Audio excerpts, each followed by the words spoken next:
Main गलती करने वाले बताओ सर, मेन गलती कहाँ से हो रही है वो समझिए आप पहले। आपका कार्य भी सही है, सफल है, आपका भी सही है, सफल है। मेन गलती करी अंजला मैडम। आराम से बात करो। और राजकुमार पटवारी बताने आए। अरे सर समस्या बताता आता तो आपका कोर्ट केस चल रहा है सर तहसीलदार के यहाँ। हाँ, उसको डिसाइड होने दोगे कि नहीं होने दोगे? ये आदेश पारित करने का दिन देखो ना, यही बता डिसाइड होने दोगे कि नहीं होने दोगे? डिसाइड नहीं हो रहा है, क्या हो रहा है? वो तहसीलदार काम कर रहे हैं ना। ये आदेश मैंने पारित कर दिया।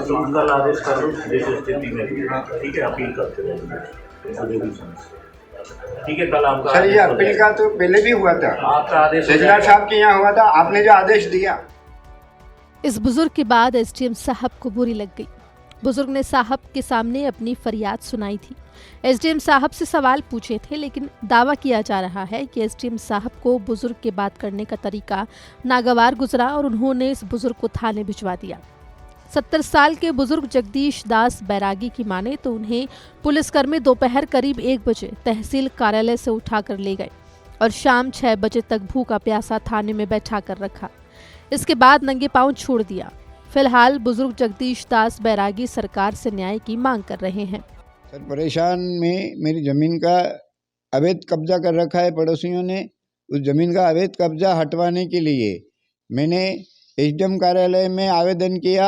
आवेदन के ऊपर आदेश भी पारित हो चुका है बटांकन सीमांकन का, लेकिन 6 महीने से फाइल दबा रखी है। आज दिन तक मेरा कोई बटांकन सीमांकन नहीं हुआ। 100 नंबर पर फोन कॉल करके 108 नंबर पर कॉल करके भी बहुत सी बार शिकायतें करी, लेकिन वहाँ से भी संदेश आता है कि हाँ बस साहब आपका कार्य चल रहा है, आपका कार्य चल रहा है, धीरज रखिए। धीरज रखते रखते 6 महीने हो गए। आज दिन तक मेरे को न्याय नहीं मिला। न्याय मांगने के लिए मैं कोर्ट गया, कलेक्टरी कार्यालय गया, तो वहाँ न्याय तो नहीं दिया और मेरे को थाने भिजवा दिया उन लोगों ने। 6 घंटे तक भूखा प्यासा थाने पर बैठा रहा और 6 घंटे बाद थाने वालों ने छोड़ा मेरे को। फिर मैं घर आया वहाँ से। क्या चाहते हैं सरकार से? सरकार से मेरे को न्याय चाहिए ना सर। मेरे ये अवैध जमीन का कब्जा हटवा करके पड़ोसियों का, और मेरे को मेरी जमीन दिलाया जाए तत्काल, आज ही। ये मामला फिलहाल नीमच में गरमाया हुआ है। कलेक्टर साहब की माने तो वो बुजुर्ग का और एसडीएम का पक्ष सुनेंगे। उसके बाद जो भी उचित फैसला होगा वो लिया जाएगा। सर एक और मामला था कि नीमच एसडीएम के कहने पर एक किसान को थाने पर बिठवाया गया दिन भर, तो क्या मामला था और क्या क्या प्रकरण है पूरा? मामला मेरे संज्ञान में आया है और जो थाने पे बिठाया गया ऐसी बात चल रही है, उनको मैंने अपने से मिलने के लिए बुलाया है। एक बार उनकी तरफ से भी पक्ष उनका सुना जाएगा एवं जो एसडीएम है उनकी भी बात सुनी जाएगी, तो जो भी यथाउचित हो गया उस पर निराकरण किया जाएगा। इस पूरे मामले पर अब एसडीएम संजीव साहू का भी बयान आया है। एसडीएम साहू की माने तो बुजुर्ग खुद को नुकसान पहुंचाने की बात कर रहे थे, इसी वजह से उन्हें पुलिस के हवाले किया गया। एक्चुअली कल कृषक जगदीश जी जो हैं जन सुनवाई में आए थे, काफ़ी उत्तेजित थे। तो मैंने उनसे बात की, उनके प्रकरण को समझा। उनका बटांकन का प्रकरण तहसीलदार के यहाँ चल रहा है।